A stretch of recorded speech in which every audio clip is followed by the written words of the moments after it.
Hello everyone, today I will show you how to fix camera not working issue in iPhone 16 Pro Max.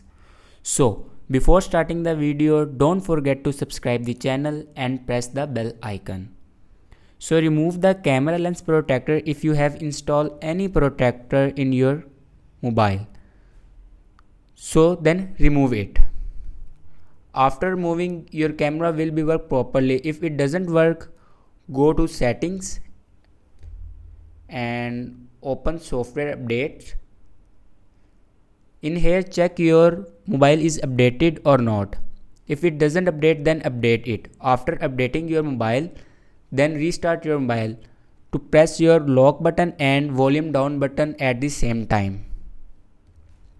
Swipe this button right side, your mobile will be restarted.